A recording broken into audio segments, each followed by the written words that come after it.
Sonra Şeyx İbn-i Cəvzi rahimehullah buyurur, yenə bidəti pisləməyə davam edir və həmçinin bidət əhlin.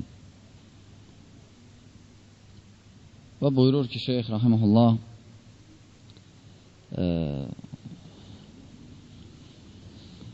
necə sələf xoşlamazdı artıq şeyi. Dində artırmaq bir məsələni və ya dində qısatmaq. Çünki əsasən bidət artırmağa deyilir, yəni yeni bir şey. Və burada Şeyx rahimehullah hətta misal çəkir. Zeyd ibn Səbitin rivayətini, o da o vaxt ki Əbu Bakrla Ömər, o vaxt ki Ömər radiyallahu anhu Əli ibn Əbi Talibin kürəkəni Yamamə döyüşündən sonra Musaylimə Kəzzəblə, biri var idi Musaylimə, özün Peyğəmbər elan etmişdi. O vaxt ki 70-dən çox sahabi öldü o döyüşdə, hafizlərdən. Və Ömər Xəttab radiyallahu anhu gəldi ki, Əbu Bakr, ya Əbu Bakr, bəs hafizlər azala bilər və Allahın kitabını əzbər bilənlər. Ona görə Quranı yığıcına. Və Əbu Bakr Ömərə dedi ki, ya Ömər, necə edim Rasul sallallahu onu etməyib? Fikir ver, yəni bu məsələ baxmayaraq orada lazım idi, caiz idi. Lakin Rasul sallallahu etmədiyinə görə, yəni sahabi belə cavab verdi. Sonra Allah subhanahu ta'ala qəlbinə saldı Əbu Bakrın, sonra bir müddətdən sonra razılaşdı. Və Əbu Bakr radiyallahu anh çağırır sonra Zeyd ibn Səbiti. Və Zeyd ibn Səbit növ çağırır, çünki birinci cavan idi. Yəni əzbərdə güclü idi. Təbii ki, cavanın hifzi qocanın hifzindən fərqlənir. Həmçinin Peyğəmbər sallallahu aleyhi ve sellem vəhy yazanlardan biri idi. Çünki bilirsiniz ki, Peyğəmbər sallallahu aleyhi ve sellem vəhy yazanları var idi. Yəni Rasul sallallahu aleyhi ve sellem eşidirdi, o sahabələr də yazırdılar. Və deyir ki, sən Peyğəmbər sallallahu aleyhi ve sellem yanında vəhy yazanı idin, özə cavansan və s. xüsusiyyətləri qeyd edir ki, bu işi ona tapşırır. Və Zeyd ibn Səbit rahimehullah radiyallahu anhu başlayır yığmağa. Və lakin öz hifzinə kifayətlənmir. Öz hifzinə və həmçinin sahabələrlə uyğun gələndən sonra yazardı. Və belə bu cür yığılır Quran. Və hətta Zeyd ibn Səbit deyəndə Əbu Bakr deyir ki, ya Əbu Bakr, necə edim Peyğəmbər sallallahu aleyhi ve sellem etməyən şeyi? Fikir ver. Baxımlar caizdir, lakin gör artıq şey, qorxurdular ki, birdən artıq hərəkət olar. Lakin təbii sahabələr hamısı icma edirlər ki, bəli, yığılmağa lazımdır. Və Quran bilirsiniz ki, yazırdılar sahabələr və bəziləri görürsən hərdən özləri üçün də yazırdılar, köçürürdülər. Və köçürdüyü hansı ki Quranlar var idi özləri üçün, ola bilsin artıq şey də yazırdılar. Ya hədis, ya məsələn bir dənə şərh, ayənin şərhin. Ona görə görürsən məsələn musaflar var. İbn Məsudun musafı, yəni Quranı. Ubey ibn Kəbin Quranı. Və bəzi musaflarda görürsən fərq var. Farq var idi. O da məsələn bu səbəbi idi. Ki məsələn Hafiz Peyğəmbər sallallahu deyəndə o ki yazmırdılar kitab, yəni yazanlar, onlar özləri üçün köçürəndə məsələn şərhi də qeyd edirdilər. Ona görə bəziləri biliblər ki, məsələn İbn Məsudun Quranında ayədə biraz uzun gəldiyini, bəziləri bilirlər ki, bu ayə İbn Məsudda belə idi. Lakin bilmək lazım ki, Quran nə vaxt Quran sayılır?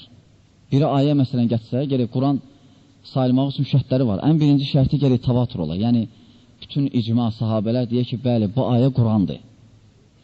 Bəli, bu ayə nazil olub bu cür. Bu birinci şərtindəndir. Həmçinin Quranın sübut olması gərək Osmanın vaxtındakı Quran gərək sübut oluna. Çünki icma sahabələr ona məsələn istinad etdilər. Və Əli ibn Əbi Talib də xilafətdə onunla hökm verdi. Və həmçinin gərək ərəb dilinə, qaydalarına uyğun ola. Bu Quranın sübut olmaq üçün qaydalardır. Və lakin var idi bəzi musaflar, Quranlar. Orada ləfz kəlmə artıq idi və s. O sahabələrin bəzilərinin yəni qaralama kimi özləri üçün yazdılar şeydir. Aydındır inşallah. Və burada rahimehullah Zeyd ibn Səbit deyir ki, ya Əbu Bakr necə edim Peyğəmbər salsın bu cür etməyib. Lakin sonra Allah Subhanahu taala qəlbimə açdı bu məsələ üçün, başladım bu işə məşğul olmağa. Və sonra Şeyx Rahimullah burada İbn Məsudun rivayətini gətirir. Deyir ki, bəs bir dənə kişi gəlir, Abdullah ibn Məsuda deyir ki, Rahimullah radiyallahu anhuma, deyir ki, bəs məsciddə, məğrib namazından sonra bir dənə məsciddə namaz qılandan sonra biri qalxır, dəstəyə deyir ki, siz filan qədər Allah Ekber deyin. Sonra o birisi dəstəyə deyir ki, siz filan qədər Subhanallah deyin. O birisi dəstəyə deyir, siz Elhamdülillah deyin. Və İbn Məsud radiyallahu anhuma deyir ki, əgər görsün hansı məsciddə belə söhbət mənə çağırarsan. Və deyir kişi ki, bəs başlayırlar, gəl. O da gəlir radiyallahu anhuma və görür bu hadisəni, deyir, bu nə bidətdir, zülümdür, təzə şey gətirmişsiniz. Baxmayaraq, zikir yaxşı şeydir, lakin bidətdir. Yəni, artıq şeydir. Yəni, artıq necə? Bu cəmaata deyib ki, belə eləməsiniz. Bu bidətdir. Amma özün belə eləyirsən, elə. Təbii ki, özün məsələn birdən insan desə ki, mən gündə 50 dəfə la ilə demək istəyirəm. Bu bidət deyil. Lakin fərz görsə bidətdir. Yəni, özündən şəriət çıxartdın. Amma məsələn, mən bir gün 50 dəfə eləyirəm, bir gün 60 dəfə, bir gün 70 dəfə. Heç kəs demirəm, eləyin. Yoxsa cəmaata etsəm ki, cəmaat gəlin 1000 dənə gündə la ilə deyə. Artıq bidətdir. Amma məsələn, özüm eləyirəm, 1000, sonra 1500, o bidət deyil. Gələk fərqləndirəsən bu şeyləri. Bəzilər çaşır belə məsələlər. Hətta bir maşın da bidətdir onda. Çaşır. Yəni, bidət dedik, dini məsələlərdən. Və deyir ki, nə bidətdir, bu zülümdür gətirmişsiniz və yəni, Peyğəmbər salsın sahabilərindən də çox bilənsiniz. Yəni, Peyğəmbər salsın sahabiləri belə eləmədi. Yəni, siz eləyirsiniz. Burada İbn Məsud radiyallahu anhuma sahabələrin əməlini dəlili gətirir. Ki, sahabələrdən heç biri belə eləməyir bidət. Siz belə eləməyin. Nə gəlib sünnədən onu eləyin. Lakin kim artıq eləmək istəyir, özü eləsin. Və bu cür sonra deyir ki, Allah yolundan gedin. Sonra Əmr ibn Utbə orada oturanlardan biri olur, deyir, Əstəğfirullah. Allah bağışla bu əməlimizi görə ki, bidət etdi. Və sonra İbn Məsud deyir ki, Rahimullah, radiyallahu anhuma, deyir, siz Peyğəmbər salsın yolundan gedin, sağa sola dönməyin ki, zəlalətə düşərsiniz. Və həmsinin burada başqa şeylər var, sonra deyir, lüzumu tariq əhl-i sünnə vəl-cəma. Yəni, əhl-i sünnə vəl-cəmanın yolundan gedməyin vacibliyindən danışır. Şeyx da inşallah qalsın, gələn dərslərimizə Allah bilir. İbn-i Cəvzi Rahiməhullah buyurur ki, lüzumu tariq əhl-i sünnə. Yəni, əhl-i sünnə yolundan gedməyin vacibliyi məsələsi. Təbii ki, əhl-i sünnə məzhəb deyil. Əhl-i sünnə, yəni, Rasul salsın yolu.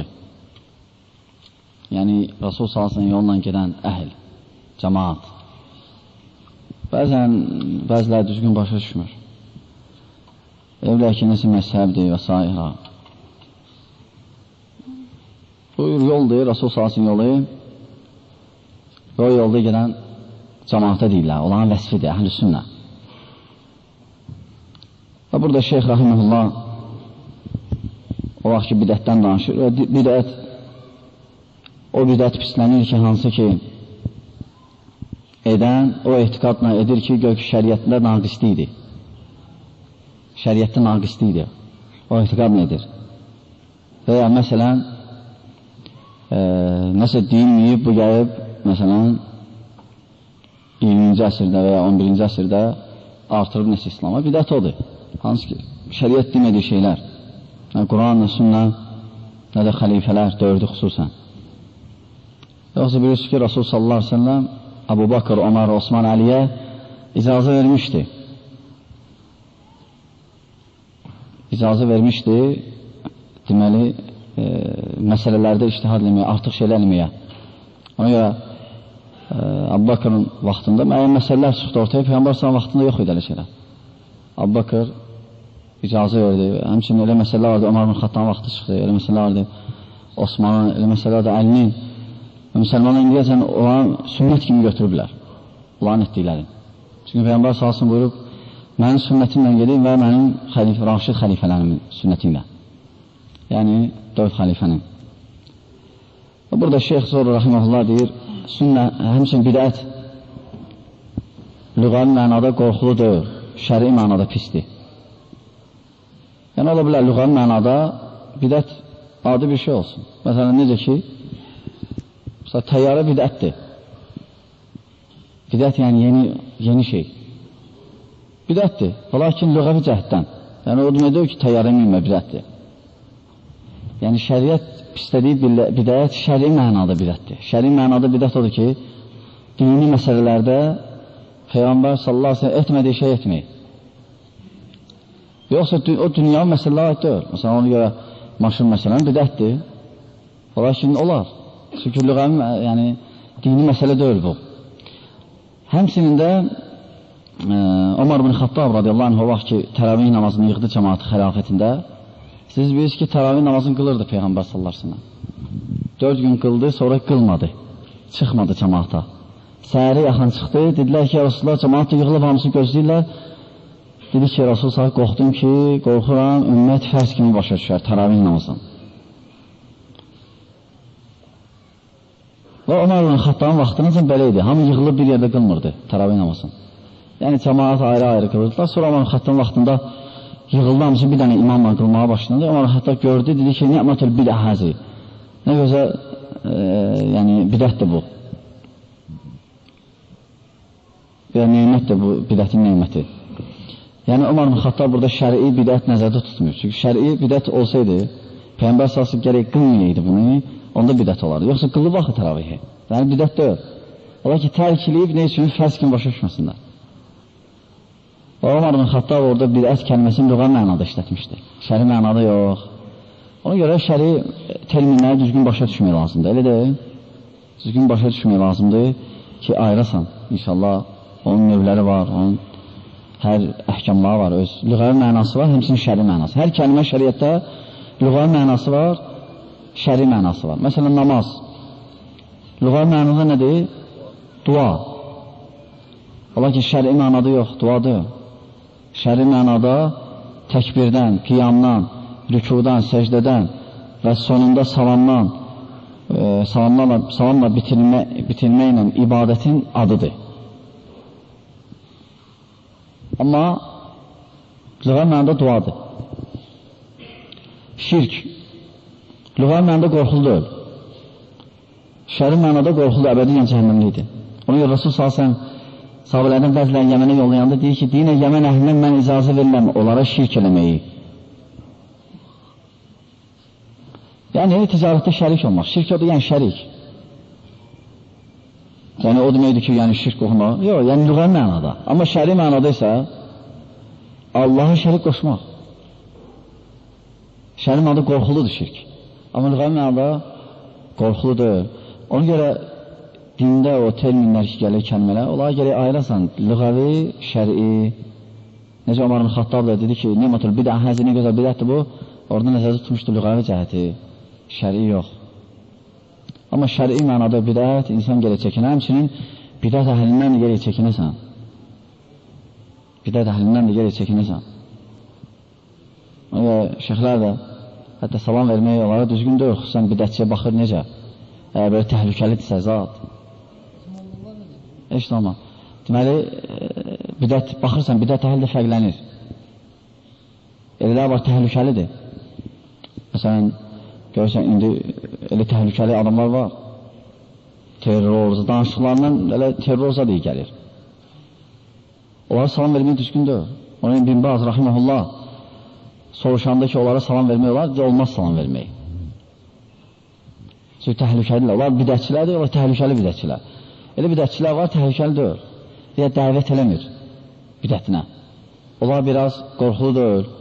Ona hətta Buxari, Muslim və qeyri sələf alimləri, yəni sələf, hədis əhli. Onlardan hətta rivayətlər də götürüblər.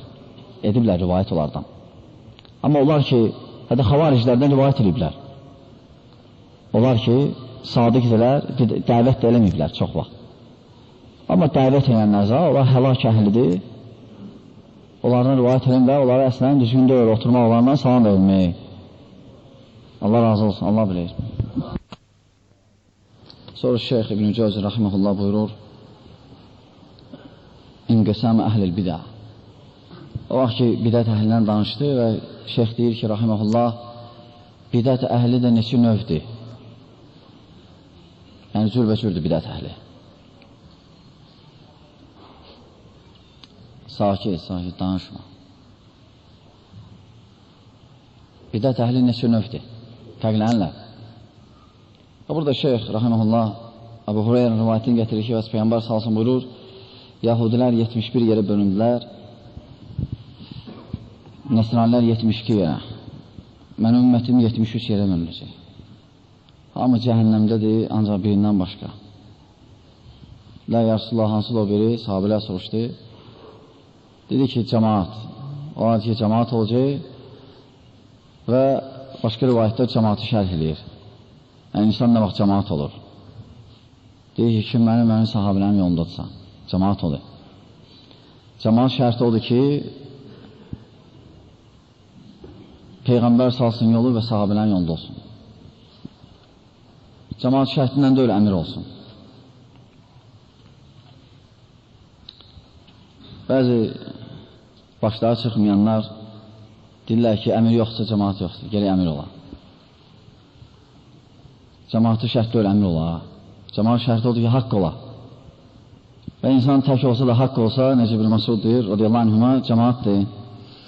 Və şeyx burada deyir ki, 73 yerə, ancaq biri. O 73 yerə ümumiyyətlə bölünüblər, bilinir kimlər də olar. Allah bilir. Ola ki, o demək deyil, bu 72 hamısı cəhənnəmə girəcək. Ola bilər oradan cənnətə girənlər olsun. O demək deyil, 72 hamısı cəhənnəmə girəcək. Yox. Ola bilər oradan cənnətə girənlər olsun inşallah. Kimlər ki, şirk eləməyiblər, lakin günah asi olurlar sana. Və şeyx deyir ki, rahiməhullah, burada əsas da onlar, əsas firqələr var, onlardan bölünüblər. O firqələrdən məsələn Murciə, Hərurilər və qeyriləri. Məsələn, Hərurilər xavaricin adlarıdır. Danışma orada.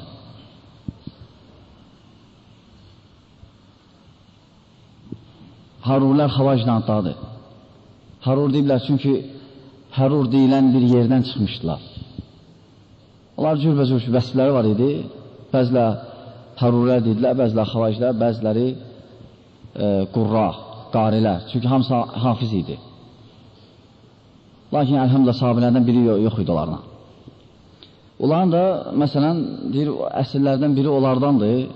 Onlar da cürbəcürdür. Məsələn, o firqələrdən, onların qollarından biri əzrəqilərdir. Onlar deyirlər ki, kim bizimlə deyil, kafirdir. Əzrəqilər deyirlər ki, xavaricdən bir qoldur, deyirlər, kim bizimlə deyil, hamısı kafirdir. Var indi, cəmaat-ı təkfir deyirlər onlara. Təkfir cəmaatı, yəni hamın kafir sayırlar. Kim onlarla deyil, kafir namı. Ya münafiqdir, ya da kafir. Və belə bütün müsəlman ölkələrin, müsəlmanlar hamısı kafir sayırlar. O zəlalət, iblisin dostlarına əzrəqilər deyirlər. Müasir əzrəqilər. Həmçinin xavariclərin qollarının ibadilərdir. Deyirlər kim onlarla deyil, münafiqdir. Həmçinin sə'ləbilər və həmçinin xəlfilər. Deyirlər ki, kim cihad tərkiliysə kafirdir. Cihad eləməlisən. Eləmirsənsə kafirsən. Onların da adı xəlfilərdir. Və sairə. Və təbii ki, bir o firqə var, ibadilər, amandadırlar, lakin onlara oxşayanlar var. Hansı ki, bizi oxşayırlar, yanımızda diyanlar. Allah onları təmizləsin bizim anımızda inşallah. Və həmçinin qədərilər var, o 72 firqədən, həmçinin cəhmiyyələr, murciələr və cəbərilər. Bunlar hamısı zəlalət firqələrdir. Bunlar əsr firqələrdir, hansı ki, ondan ayrılıblar. Və təbii ki, onlar hamısı cəhənnəmliydi inşallah. Onlar hamısı cəhənnəmə geçir. Bir dənə salamat firqə əhl-i sünnə və cəmaatı, yəni Rasul sallallahu aleyhi ve sellem və sahabələrin yolunda olanlar.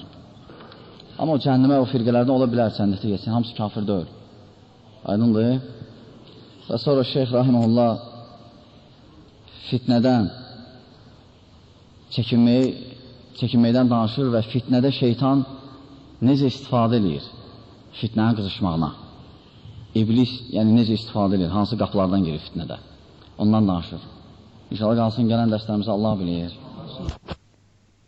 İbn-i Cəvzi rahiməhullah İblisin fitnəsindən qorunmağa əmr edir. Yəni, mövzusunda davam edir. Yəni, iblisin fitnə eləməsi. Belə yoxdur ki, fitnə maneçilərdən başçısı iblisdir. İblis və insanların qəlbində şeytanlar. Hansı ki, fitnəyə qapı açırlar və düşürlər fitnəyə. Ona görə Şeyx İbn Cəvzi rəhməhullah burada ayələr gətirib ki, Allah Subhanahu taala deyib ki, iblisdən qorunun şeytandan. Və deyib ki, açıq aydın düşmənimizdir. Lakin çoxsu xarici düşməndən danışıblar. İndi də görürsən, məsələn, danışır kafirlərdən, lakin özündə olan kafirləri yaddan çıxardıb, həlak edənləri. O da ən böyük iblisdir. Ən böyük düşmən insanın daxilində də ən birinci.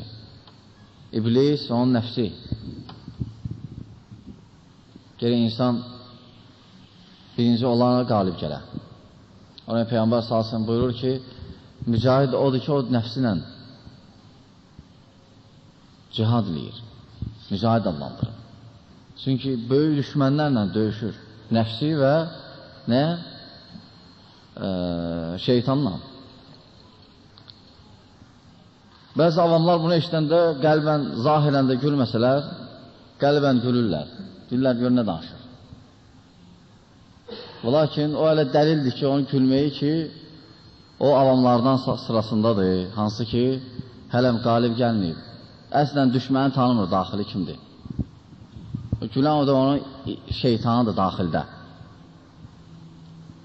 Ona görə Allah Subhanahu taala buyurur: "Və la təttəbi xutuvati şeytan." Şeytan addımlarla ancaq getmir. İnnehu lekum aduvun mubin. O sizə açıq aydın düşməndir. Açıq aydın. Düşmənlər var, bilinmir. Amma iblis açıq aydındır. Allah Subhanahu taala deyib, bundan qorun. Birinci ondan qorunmaq lazımdır. Həmçinin başqa ayədə Allah Subhanahu taala buyurur ki: "Və yuridu şeytanu an yudullahum dalalan ba'ida." Şeytan istəyir insanları zəlata aparsın.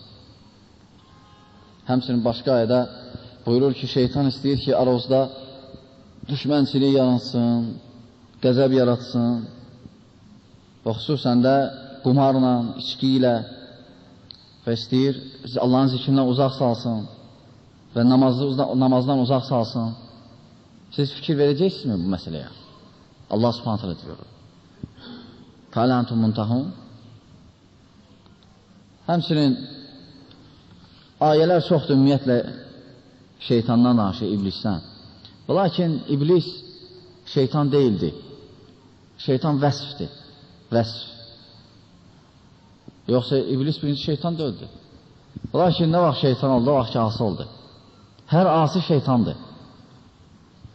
Şeytan müəyyən bir cinsə deyilmir. Hər hamısından şeytan olur. İnsandan da şeytan var, heyvandan da, cindən də. İblis isə şeytan deyildi birinci. O vaxt ki asi oldu, şeytan oldu. Şeytan da Allahın rəhmətindən uzaq olandır. Şata. Allahın rəhmətindən uzaq olan şeytandır. Ona görə kafirlər şeytandır.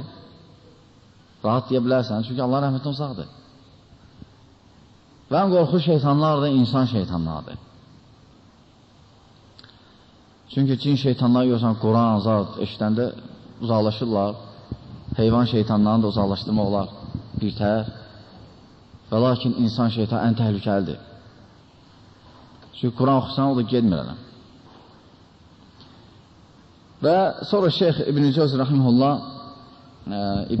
iblisdən danışır biraz və deyir ki, ən birinci asi iblis oldu. O vaxt ki, adamı yaratanda dedi ki, səcdə elə, lakin dəlil gətirdi. Ola ki, etiraf elədi, gizlətmədi. İndi görürsən, var bizim yanımızda qılır, lakin gizlədi. Lakin çıxır, darvaza otarıb danışır. Yəni, iblis onlardan yaxşıdır. İblis açıq aydındır, xaliqlə düz idi. açıq aydın hamısı, mələklər dayanıb hamısı. Deyir ki, ya Rabbi, xələqtəni min nərin və xələqtəni min tin. Dəlil getirdi ki, Adəmdən əfsəldir. Çünki bir onu oddan yaratmışsan, onu torpaqdan yaratmışsan, mənəsə oddan. İblis elə zənn etdi ki, o torpaqdan əfsəldir. Dəlil getirdi. İblis dəlil getirir. Və sonra başqa dəlillər getirdi. Sonra bir ayədə deyir ki, وَأَنَا خَيْرٌ مِنْهُ. Mən ondan xeyirliyəm. Və lakin Allah subhanət hala gördü ki, o bir dənə səcdəyə görə asi oldu. Allah lənətlədi onu ta qiyamətəcən. Ona görə təsəvvür bir dənə səcdəyə görə. Allah subhanət hala nə qədər əmr edib bizə gündə səcdə. 5 namazda götürsək nə qədər səcdə var? Subhanallah. Bir dənə səcdəyə görə lənət aldı qiyamətəcən. Adam var, heç səcdə eləməyib ömrün boyu. Deyib, qəlbim təmizdir. Təmizləyib, rengində baxıb ki, ağabbağdır. Ona kifayətlənib. Murciə əqidəsi. Murciə. Çünki murciə deyib ki, Allahı tanımaq bəsdir. Kim Allahı tanıyır, əməl olmasa da, onun imanla Əbu Bəkirin, Peyğəmbər salsın imanı birdir. Bu ircalıqdır. Bizdə irca, murciə çoxdur. Kim əməli görmür, vacib, deyir, qəlbimiz təmizdir, biz Allah'a inanırıq, biz heç yalan danışmamışıq, həmişə xeyr, yaxşı iş görmüşəm və s. Mən heç vaxt zülüm etməmişəm, heç kəsə. Ona kifayətlənsə murciədir. Və belə. Və sonra şeyx davam edir iblisdən. İnşallah qalsın gələn dərslərimizə Allah bilir. Bismillahirrahmanirrahim. Elhamdülillahi. Sonra şeyx İbn-i Cəvzi rahimehullah şeytan barədə söhbətin davam edir. Və bir neçə hədis gətirir. Rivayətlərin birində İbn Məsuddan radiyallahu anhudan deyir ki, Peyğəmbər sallallahu aleyhi ve sellem buyurur ki, sakin. Bu nədir? Bu bazardır, nədir?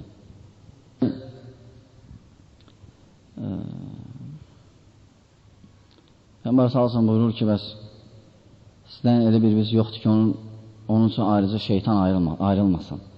Və həmçinin bir dənə də mələk. Hər kəsin şeytanı var. Ayrıca həmçinin mələyi. Və soruşdular ki, sahabələr yarısında hətta sənin üçün də ayrılıb belə. Deyir ki, bəli, mənə üçün də ayrılıb. Yəni, biri şər əmr eləyir, vəsvəsəsini, biri xeyrə. Və lakin mənim şeytanım yəni, müsəlman olub. Ancaq xeyr əmr eləyir. Peyğəmbər sallallahu aleyhi ve sellem. Çünki Peyğəmbərlərlə şeytan olmur. Peyğəmbərlər şeytanlara təslim olur. Lakin qeyrilən yox. Qeyriləni vəsvəsə eləyir. Və sonra şeyx bəyan edir ki, şeytan necə insanoğlunun damarlarının içində gəzir. O cür insandan qüvvətlidir. Hətta damarların içine girib qan məcrası ilə axır. Şeytanın gözünü göstərir sallallahu aleyhi ve sellem. Və burada rahimehullah bir neçə rivayət deyir və deyir ki, Peyğəmbər sallallahu aleyhi ve sellem rivayətlərin birində deyir ki, Peyğəmbər sallallahu aleyhi ve sellem deyir ki, şeytan Adəm oğlunun o axar damarların içində axar qanla bir yerdə gedir. Yəni o dərəcədə. Bəzən deyir ki, mən şeytanıma qalibiyəm. Şeytanla heç danışmır. Şeytanla fikir vermir, yaddan çıxıb şeytan. Və lakin insan belə fikirləşəndə hələ görür ki, ən böyük düşmən, ən birinci hələ öz daxilindədir şeytan. Ona görə Qur'an, sünnə. Ayrıca iblisdən ayələr var hədisdə ki, insan birinci qalib gəl ona. Birinci ona qalib gəlmək lazımdır. Sonra Şeyx Rahimullah deyir, necə Peyğəmbər s.ə.v və həmçinin Allah s.ə.v şeytandan Allah'a sığmağa əmr edib. Allah s.ə.v buyurur ki, فَإِذَا قَرَأْتَ الْقُرْآنَ فَاسْتَعِذْ بِاللّٰهِ مِنَ الشَّيْطَانِ الرَّجِيمِ Allah s.ə.v buyurur ki, əgər Quran oxuyan vaxt şeytanın vəsvəsələrini Allah'a sıxın. Və həmçinin sehir,